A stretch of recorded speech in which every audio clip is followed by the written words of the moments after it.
আজকের পাঠ ইংরেজি দুইটি ওয়ার্ড একত্রে করলে তৃতীয় অপর একটি অর্থ হয়। যেমন পার। পার অর্থ পূর্তি, পূর্তি মানে অপর। সন অর্থ পুত্র, সন্তান, পুত্র।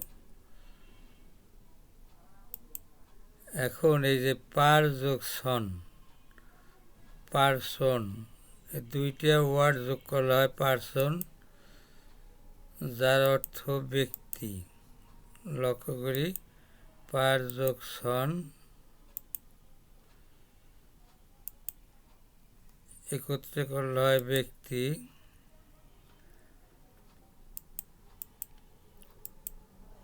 ম্যাট অর্থ মাদুর। ইন অর্থ ভিতরে বা ভিতর। যেমন লোকটি কুয়াশার ভিতর পথ চলতেছে। ম্যাট আর ইন যোগ করলে হয় ম্যাটিন। ম্যাটিন অর্থ সকালের প্রার্থনা। ম্যাটিন। ফায়ার অর্থ অগ্নি বা আগুন।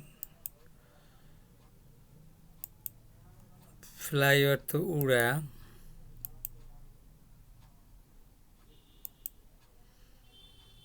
ফায়ার আর ফ্লাই যোগ করলে হয় ফায়ার ফ্লাই, অর্থাৎ জোনাকি পোকা বা জোনাকি।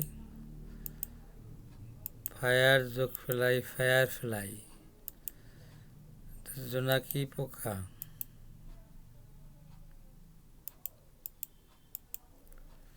বয় অর্থ বালক।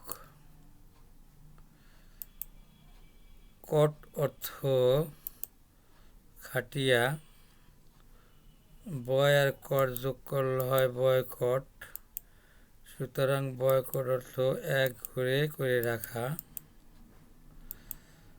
বয় যোগ কট, বয়কট, এক ঘরে করে রাখা। প্রো অর্থ পূর্বে। নাউন অর্থ নাম। প্রো এবং নাউন যোগ করলে হয় প্রোনাউন। প্রোনাউন অর্থ সর্বনাম। প্রো যোগ নাউন যোগ করলে হয় প্রোনাউন। প্রোনাউন অর্থ সর্বনাম।